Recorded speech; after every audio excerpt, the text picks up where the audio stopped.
Oye, Nadia, esta noticia que estoy aquí acunando es bastante clave de Alexia. ¿Fue la primera que le hicisteis? Yo creo que no debía ser la primera noticia que hicimos o el primer tema en el que salió el nombre de Alexia Putellas, pero seguro que fue la primera entrevista que se le hizo. Tenía 19 años entonces, creo, es de 2013, de una final de la Copa de la Reina. Y además lo que me parece curioso es que se hizo porque pues, un redactor que ya seguía a Alexia porque venía de jugar en el Levante, era Cayetano Ros, que era redactor de la delegación de Valencia, vio el gol, le pareció un golazo, le pareció un historión, la localizó y le hizo una entrevista, porque en aquel momento no había nadie en la sección de deportes dedicado en concreto a seguir la competición femenina. O sea, fue un poco todo random, amateur, amor por el fútbol, me ha encantado este gol, es un golazo, ¿no? Pues voy a ello. Oye, pues para la gente que no lo haya visto, para quien lo quiera revivir, pues vamos a verlo.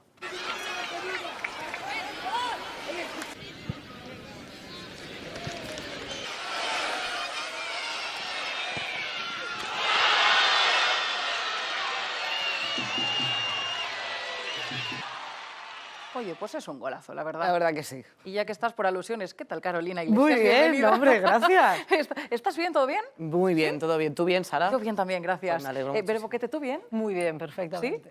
¿Cuántas veces te has visto tú en vídeos, en noticias y demás? Unas cuantas, ¿no? Sí, unas cuantas, unas cuantas. En pequeñito, porque esa noticia de Alexia tampoco creo que fuese portada. Pero bueno, las cosas van cambiando. Van cambiando y algo tienen que ver, en parte, ellos dos. Nadia Tronchoni, redactora jefe, tenemos a una jefa hoy aquí de Deportes del País. Gracias por estar aquí, ¿Qué bienvenida. tal? A vosotras por invitarme. David Menayo, especialista en, te diría, todas las competiciones femeninas de fútbol que existen a día de hoy. ¿Qué tal? Bienvenido. Buenas, yo jefe ni en mi casa. O sea, pero bueno, muy a gusto y encantado de estar aquí. Pues oye, todos nosotros hoy, un día más, aquí, en F de Fútbol.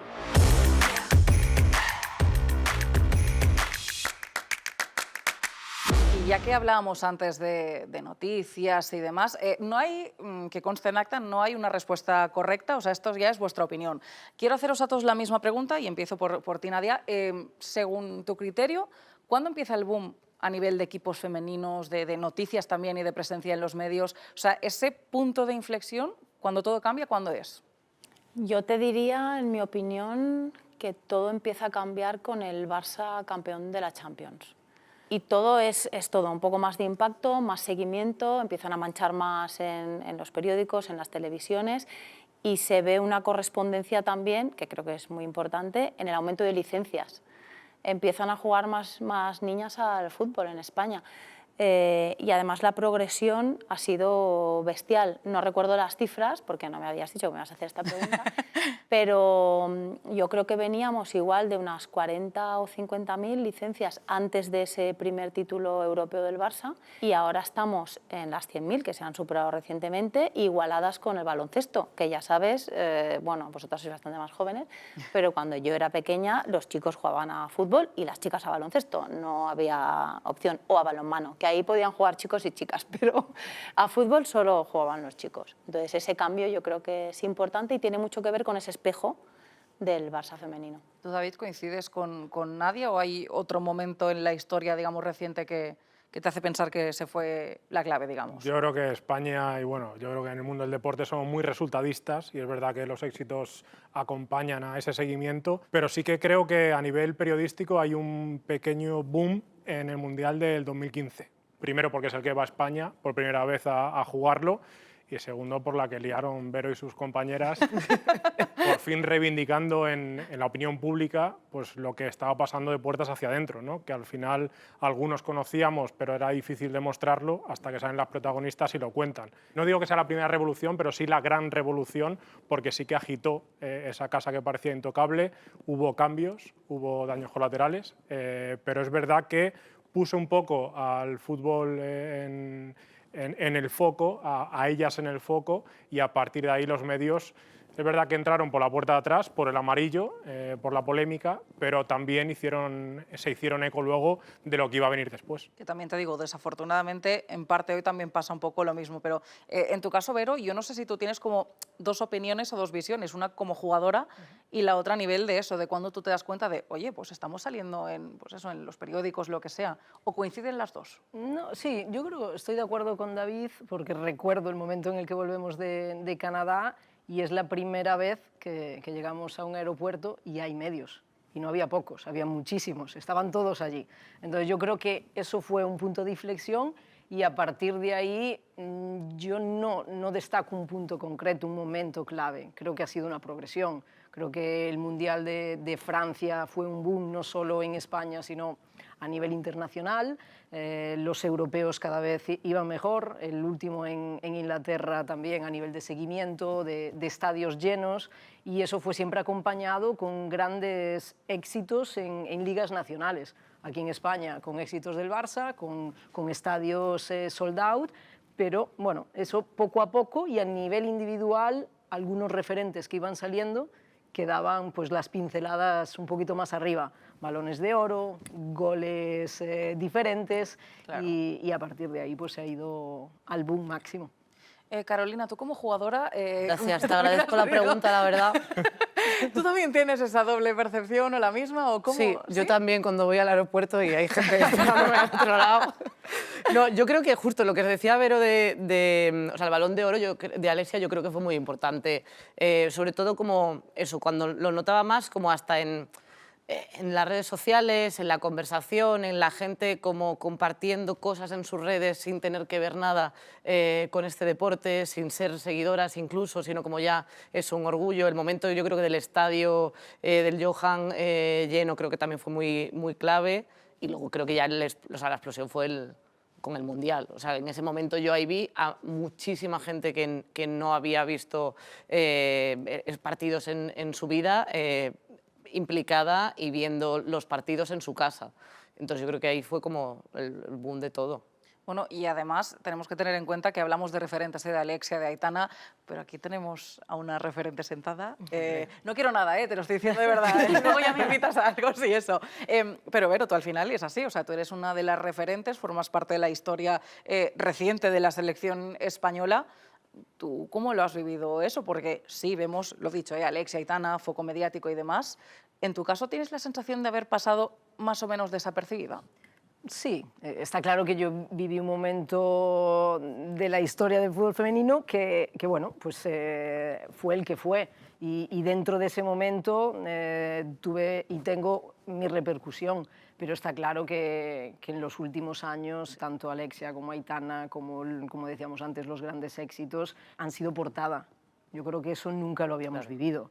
El éxito de la selección ganando y celebrando por las calles de Madrid, eso hace años era impensable totalmente. Entonces, desde mi perspectiva de antes y el soñar siempre que eso podría ser posible y verlo y vivirlo, es una satisfacción enorme. También te digo, tú tienes un libro que casualmente, oye, David Mena yo creo que tuvo algo que ver.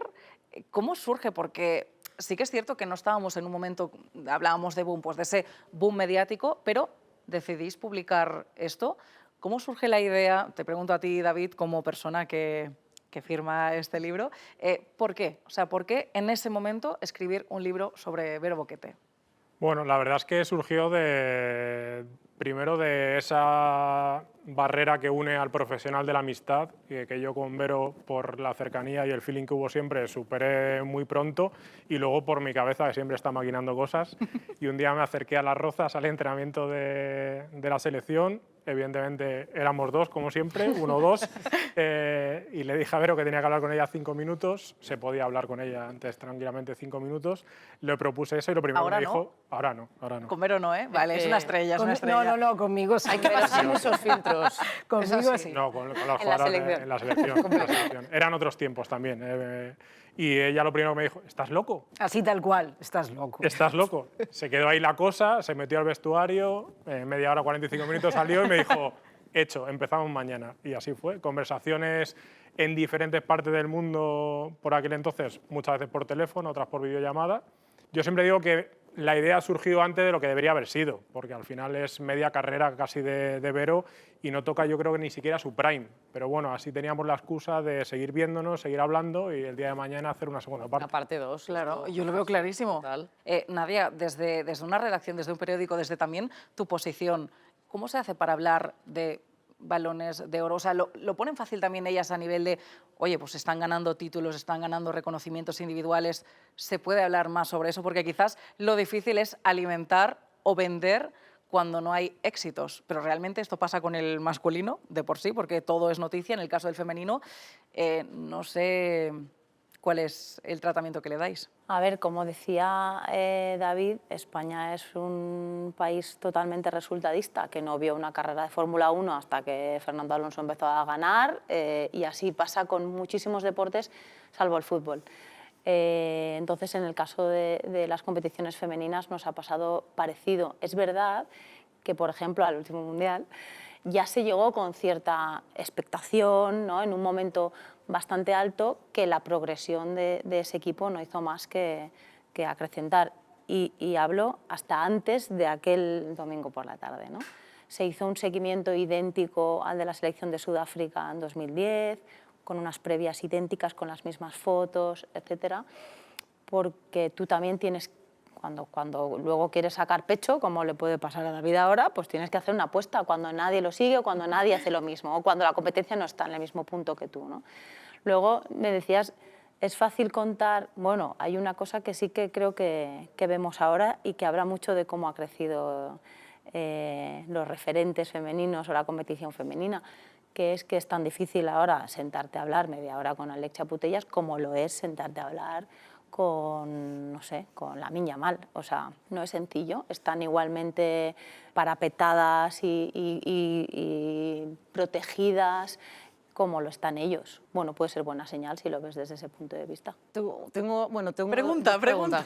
¿Se puede, profe? Venga, se puede. No, una cosa, costó equilibrar que se hablase igual que del Mundial femenino que del masculino. O sea, costó defender eso con más... O sea, quiero decir, cuando tomas esta decisión, ¿tuviste que defenderlo en algún momento? ¿Hubo trabas o fue un proceso sencillo? Igual no es, y todavía no lo es, porque para mí igual sería que hiciéramos realmente el mismo despliegue de todo tipo, humano, de paginación, etc. No costó porque había una dirección que estaba convencida de que había que aumentar, llamamos lo que se mancha, ¿no? Lo que mancha la competición femenina en la sección de deportes, ¿no? Y la apuesta también de la responsable de la sección era esa. Entonces no costó porque estábamos convencidos, costó convencer a alguno, pero cuando los jefes de arriba están convencidos, pues los otros pueden decir misa que costó ver, pero realmente todas estas páginas que estamos dando, pero esto lo está viendo la gente. Ya. Yo recuerdo tener una conversación con compañeros y tal de, bueno, pues sí, porque si mi padre está viendo los partidos, claro, que es un señor que ha visto fútbol toda su vida, pero que no veía, ¿no? Y si mis amigos están siguiéndolo porque ya siguen al Barça femenino porque son catalanes y no sé qué, o sea, sí, la gente lo está viendo. Claro, es cuestión de que se lo pongan delante también para que lo vea. O sea, la gente que no, o sea, muchas veces es como decir, es que la gente a veces no se entera. O sea, no has tomado la decisión voluntariamente de no ver el fútbol femenino, a lo mejor. O sea, quiero decir, es como a lo mejor que no tienes dónde verlo delante ni sabía que es la Eurocopa, por ejemplo. Los medios también tenemos esa función. Claro, o sea, no solo mostrar, sino también educar. Y creo que España no es un país educado en deporte femenino ni educado en polideportivo. Al final estamos muy obcecados con el fútbol, con el Real Madrid, con el Barça, y hay un universo maravilloso fuera de todo eso. Que no quiero decir que el Barça y el Madrid no sea maravilloso, pero que fuera hay muchas historias, hay mucho que contar, y eso es parte de nosotros, de los periodistas, reivindicarlo de cara a nuestros jefes y de los medios de apostar por ello. O sea, ¿crees que también en parte han atrapado las historias de las jugadoras? Porque el conocer de dónde vienen, cómo han tenido que luchar, porque ahí sí que tenemos un contexto totalmente distinto al de los chicos, que normalmente, pues oye, si alguien destaca, entre comillas, ya no diría que el camino sea fácil, pero tiene unas facilidades o una infraestructura. Te ponen como el nombre delante, o sea, claro. Yo sin ver el fútbol masculino, yo sé nombres de jugadores, hombres, sin verlo. Entonces, conseguir que eso ocurra también con el... deporte... Es que, ¿cómo era? Que antes me explicaron cómo se decía La competición femenina. La competición femenina, correcto. Eso, como, ¿por qué no alguien que no ve ese deporte pueden saber igual los nombres de muchas jugadoras? Es que eso lo debería ser. Y yo creo que hay dos que seguro que conocen y las hemos mencionado, ¿eh? Alexia Putellas, Aitana Bonmatí. Me quiere sonar. Sí, no sé por qué, ¿eh? No, la verdad es que no lo tengo en mente. Ni que las tuviéramos aquí en el plató.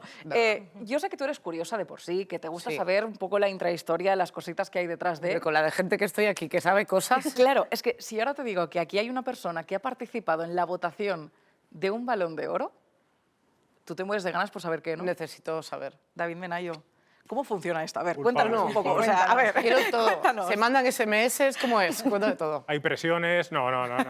Sobornos, no. Bueno, en mi caso llevo mucho tiempo ligado al fútbol femenino y conozco a mucha gente. En su día, bueno, a través de UEFA votábamos para la mejor jugadora europea. Eso derivó a que por fin en 2018 France Football decide dar un paso al frente y igualar, como había Balón de Oro masculino, hacerlo femenino. Se elige un jurado por país. Tengo la suerte y la fortuna de ser yo representando a marca. Te dan una lista de jugadoras a votar. Sobre esa lista tú tienes que hacer, en la última creo fueron 10, votaba sobre 30 a 10, dando 15, 12, 10 y luego sucesivamente un punto cada menos O sea, cada Eurovisión puesto. un poco, sí. Sí. Vale.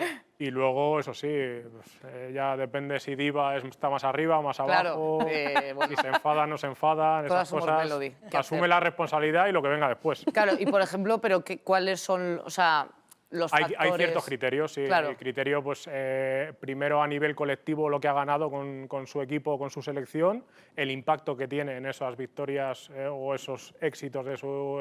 y luego, hasta el año pasado, que el último año lo quitaron, un poco el mérito deportivo a la carrera. Era un poco lo que tú tenías que hacer como baremo. Pero yo tengo que poner, y soy jurado, un poco de crítica a esto. También ha habido evolución en lo que se refiere a las votaciones. Yo creo que son premios muy subjetivos, porque cada uno nos puede gustar Claro. un estilo u otro, pero es verdad que yo cuando empecé a votar había jurados de otros países que no sabían quiénes se presentaban o quiénes eran las que podían votar, y a día de hoy creo que es un panorama no 100% real, porque es imposible verse las ligas de Estados Unidos, de México, de España, de Suiza y tener vida familiar, o sea, es imposible, Desde luego. pero es verdad que va siendo un poquito más equitativo. Pero tú conoces, por ejemplo, a Alexia, que ha ganado un Balón de Oro. ¿Cómo fue también esa época, no? ¿De qué año estamos hablando exactamente? ¿El año en el que tú coincides con Alexia? Hace mucho. No hace tanto, no hace tanto. Eso, el de los datos es David, pero bueno, fueron los ¿David? inicios de Alexia y fueron mis años en el Español. Entonces ella creo que tenía 15, 16 años en ese momento, empezaba a subir con el primer equipo, entrenaba, ya debutaba y jugaba con nosotras. En esa época recuerdo que era más extremo puro, ahora ya la vemos dentro repartiendo juego, pero en ese momento se le encasillaba un poco como una externa puro, además con pierna izquierda, pues que eso siempre da algo más, con mucha calidad, pero tampoco yo creo que nadie, y esto lo he hablado con mis entrenadores en esa época, nadie se imaginaba todo lo que iba a venir después. Y creo que la evolución que ha tenido Alexia en su carrera ha sido impredecible incluso, porque sí que la calidad, el talento estaba ahí, pero nunca sabes cuál es el límite. Puede quedarse aquí, y ella ha sobrepasado todo. Total, de hecho, para este año, las votaciones... ¿Has votado ya? Sí, no, para que falta la Euro, falta, Claro, falta pasar esto todavía. no poner sé. la Claro, Eurocopa claro. en contexto. Después de y la, poder de la poder Eurocopa, votar. vale. ¿Y quién vas a votar? Cuéntanos. ¿Qué me dais? Depende de la Eurocopa, A ver, imagino. sí, claro. Pero yo, sin contar la Eurocopa, con la Eurocopa en este caso, yo tengo un nombre en mente, no sé vosotros. Yo también. ¿Empieza Uno por muy M? claro. ¿MC? Sí. ¿MC? Metiendo presión. Aunque yo, bueno... Yo ya la voté el año pasado en el top 3. Sí, ¿eh? ¿Sí? Sí.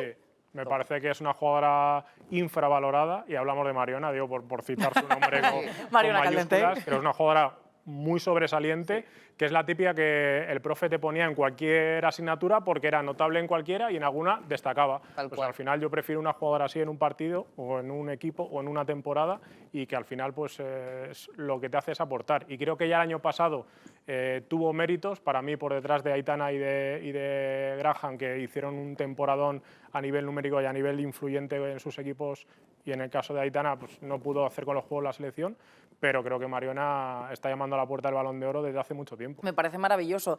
Lo que sí que está claro es que también tener constantemente en mente y a nivel de medios también presentes jugadoras españolas en el top, eso ya de votaciones con premios individuales, colectivos y demás. Nadia, lo decíamos antes, eso ayuda, ¿no? Yo no sé también, tú desde tu posición, un poco qué es lo que intentas aportar para que se dé visibilidad ya no solo a estas jugadoras a nivel individual, sino a todo lo que hacen. Es una responsabilidad, porque lo es, pero precisamente por eso, o sea, yo, conociéndote un poquito, creo que en parte tus ideales, tus objetivos van por ahí, ¿no?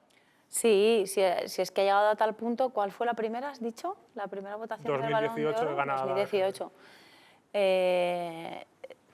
El foco en el Balón de Oro ha estado desde hace muchos años y los primeros años, bueno, se daba un apartadito ahí de chicas nombrado a no sé quién. Y al final el primer Balón de Oro de Alexia nos hace cambiar la perspectiva, estar preparados, porque hay mucho ruido los días previos y ya se barajan nombres y demás, estar preparados con temas ya escritos de madera y tal, para darlo bien, y llega un momento, hay otro momento, yo es que soy malísima para las fechas y tal, pero hay un momento en que coincide un X balón de Messi, ¿no? Con uno de... Con el de Aitana. Con el primero de Aitana, ¿no? Sí. Ese día mandaba Aitana, porque era el primero de Aitana, eran 3 balones para jugadoras españolas.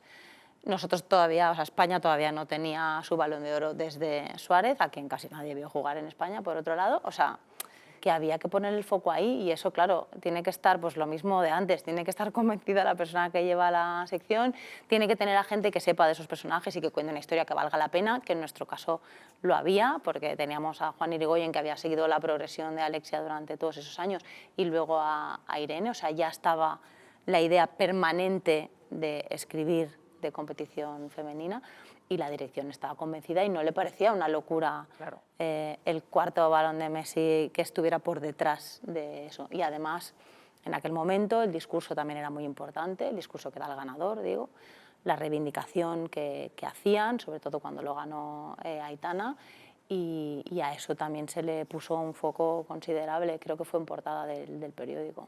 Sobre todo también lo que decía de, bueno, lo de estar informados, que luego con el siguiente Balón de Oro hubo ahí bueno, que había gente que no se había enterado de que ella llevaba a España unos cuantos balones de oro, eso ¿no? Como sí. que no había llegado esta noticia, alguna redacción.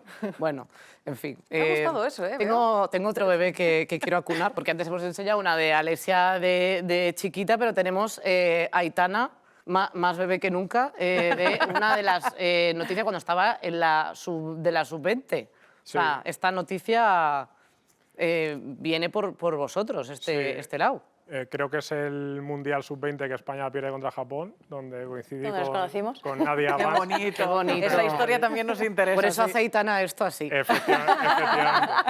Estábamos David y yo así en otro lado. Exacto, en la grada. Y a diferencia de Alexia, que sí que conocí a Alexia siendo una joven tímida, bueno, Ibero lo sabe, retraída, y luego se ha convertido en una auténtica líder dentro y fuera del campo. En el caso de Aitana lo lleva de serie, o sea, es algo que esa personalidad la lleva desde que yo la conozco, o sea, desde que tengo uso de razón de ver a Aitana. Ese liderazgo en el campo lo tenía, pero fuera de él también. O sea, esa final, ese torneo no juega a la final porque está sancionada por tarjetas de semifinales, y yo recuerdo estar en la final en la grada, acercarse, no me dejan bajar al vestuario, yo también soy del equipo, protestando siendo apenas una niña, es decir, no tenía ni los 20 años y ya estaba protestando, quería bajar con su equipo a darle ánimos, a ejercer de capitana sin brazalete. Y digo, son las dos diferencias de dos balones de oro, dos perfiles muy diferentes que hemos tenido tiempo de degustar, que todavía estamos degustando y que ojalá sigamos degustando mucho tiempo más. Me viene perfecto para la performance que os voy a hacer ahora. Uy, performance, espérate. Que hablaremos un rato, pero yo luego quiero seguir marujeando. Yo no quiero estar aquí. No. Alexia, Vicky Losada, Vero Boquete, Ángeles Parejo, Conchi Amancio, Victoria Hernández y Aitana Bonmatí. ¿Qué conexiones tienen entre ellas? Pues parezco yo, esa loca que está con la pizarra y todos los estos. Estamos hablando de Alexia, que es esta caballera de aquí que antes del Balón de Oro 6 años antes, en 2015, ni siquiera se había jugado un mundial, que eso es bastante, o sea, España. Eres muy Ese profe fue ahora el mismo, primero. ¿eh? La verdad Eres que muy sí, profe, me encanta. Recuerdos de épocas raras. Bueno, ahora como tenga que hacer de repente análisis sintáctico, me caigo redonda al suelo, os lo digo. No, bueno, la cosa es que en este mundial no ganamos ningún partido, esto es así, fuimos últimas de grupo, solo marcamos 2 goles, yo hablo en plural majestático, aunque ahí me estuviera tocando el papo, pero bueno, no pasa nada. Y las autoras de esos goles, ¿quiénes eran? Vicky Losada y Vero Boquete, esta Anda, caballera que está aquí. vaya. Está todo hilado, lo tenemos, increíble. Confirmamos, Vero. Confirmamos, Esto confirmamos. esto es increíble, vale, lo tenemos. ¿Lo tenéis apuntado? Sí, sí, todo, No os lo profe. perdáis, vale. Esta fue la primera Eurocopa, fue en el 97, que llegamos a semifinales, todas, yo también, que aunque ahí yo no tenía casi ni el papo desarrollado, pero bueno. ¿Y quién marcó esos 3 goles que se metieron? Aquí tenemos a Ángeles Parejo, una pionera, una killer, que la tenemos ahí y que ya veremos su gol más adelante. Ah, ¿Spoiler? uy, Puede ser. vaya, puede con ser. el hype. No lo sé, bueno, puede ser. Y hablemos de mundo, esto no está hecho con un efecto de Instagram, esto es blanco y negro real, porque si hablamos de los primeros contratos profesionales que fueron en el año 71, os voy a dar datos para la gente que tenga más curiosidad, porque además esto fue en el franquismo, o sea, fueron 4 años antes de que se muriera Franco, para que luego digan que no meten goles. Mira qué gol metieron aquí. Tenemos a Concha Amancio, que cobraba 5.000 pesetas de ficha, que son más o menos 30 euros. 30 euros. 30 euros. Vaya. Y 400 pesetas por partido, que son 2,5 euros, ¿vale? Para la gente... El generación... plus, ¿eh? Exacto. Gran plus. Es Sí, fuerte, sí, sí. Y luego tenemos aquí a Victoria Hernández también, que cobraba 4.000 pesetas de ficha y 250 pesetas por partido, que era como 1,5 euros, que yo, mi abuela me da más dinero para chuches. Quiero decir que aquí también es bastante fuerte. Y si nos venimos a la actualidad, que tenemos a las jugadoras mejor pagadas, que tenemos aquí a Aitana Bonmatí y a Alessia Putellas, y entonces se cierra el círculo y volvemos a qué conexiones tienen entre ellas. Pues esta que me he inventado y me he sacado del papo anteriormente mencionado. ¿Qué os parece? Yo te aplaudo. Bravo. Me ha gustado mucho. Muchísimas gracias. ¿Cuánto rato de investigación /estudio? Pues yo tengo la casa llena de chinchetas, fotos. Claro, claro. O sea, esto es lo que saco de conclusión de todo. Y la conclusión, no te lo pregunto a ti porque creo que mereces un descanso. Por favor. ¿Sí? Vale, ¿necesitas algo, agua, algo? ¿Estás bien? Si hablan los profesionales, yo lo agradezco, la verdad. Hombre, ya que estábamos hablando de jugadoras, de referentes al final, de gente que empezó a marcar un poco lo que era el camino del femenino, ¿quiénes son las nuevas referentes? Aquellas que están creciendo, que tienen potencial. Nadia, no sé si te viene algún nombre en concreto. Mira, hablábamos de apuestas antes, ¿no? Ah, me Hace unos cuantos años, el No País es que Semanal me he olvidado de sacó... los años, ya. El País Semanal sacó en una portada a una niña que jugaba en un barrio de Madrid que llamaba mucho la atención, que se llamaba Vicky López. Entonces, bueno, entonces ya llamaba mucho la atención, ¿no? Y ahora todavía más. Y yo creo que esa generación, ¿no? Que además nos une tanto, yo es que tengo un poco de querencia ahí con Lamine Yamal y ese estilo ¿no? de jugar, de vivir y de exponerse ante el mundo, pues veo muchas conexiones ahí y me gusta esa manera desenfadada de vivir la profesión y de, ¿no? Un poco también Alcaraz. Hay que vivir y jugar y competir y no flagelarse todo el día. Yo creo que esas son las nuevas referentes, ¿no? Vicky, Salma, que ya lo fue en el último mundial. Oye, pues Vero, tú como referente, ¿a quién ves siguiendo con tu legado? Bueno, con mi legado ya, pero sí, estoy de acuerdo con estas dos, pero con muchas más, porque yo creo que eso es lo bueno que tenemos en España, que hemos tenido generaciones muy buenas, que han pasado un poco por la oscuridad porque no tenían pues, ese apoyo y esa difusión. Hemos llegado al boom con Alexia y Aitana, pero es que a Alexia y Aitana todavía le quedan años. Y después de ellas vienen todas las demás que están en ese momento de entre los 20 y 25 años que todavía no han llegado a su máximo. Y luego vienen pues, todas las que están compitiendo ahora, que si la sub-20, la sub-19, la sub-17, tenemos campeonas del mundo ya en distintas categorías. Y yo creo que lo mejor está todavía por llegar. Y si esto que tenemos es bueno, Imagínate lo que va a venir después. Y veremos si este año en el Balón de Oro vemos una M.C o no, O no. bueno, ya ¿Quién se verá. será M.C? No sé, es una no. cosa que no se puede saber. En todo caso, iba a decir la apuesta, no, porque la gente puede interpretar lo que quiera de quién es M.C. En todo caso, tenemos aquí un nombre sobre la mesa y ya veremos lo que pasa, porque todavía queda un ratín. Y lo que quiero es agradeceros que hayáis compartido un rato con nosotras aquí, en este plato que, oye, ¿os ha gustado? Mucho. Es muy chulo. ¿Os lo habéis pasado bien? Mucho. ¿La profesora bien? Bien, bien. ¿Los apuntes bien anotados también? ¿Todo bien? La hoja de reclamaciones. Eso fuera. Tú sales, pero Y ya sal, fuera. sal y ya verás, tú la empieza a fuera. andar. Línea recta y la encuentras. Nadia, David, muchísimas gracias. A Un vosotros. placer. Muchos éxitos. Gracias, igualmente. Bueno, pero Carolina, nos digo adiós porque casi que es un hasta luego, ¿no? Sí, Sí. Pues sí. Pues hasta ojalá luego. más ratito. Más ratito, pero bueno, de momento nosotros nos quedamos aquí con F de Fútbol, como siempre, y ya vendrán más.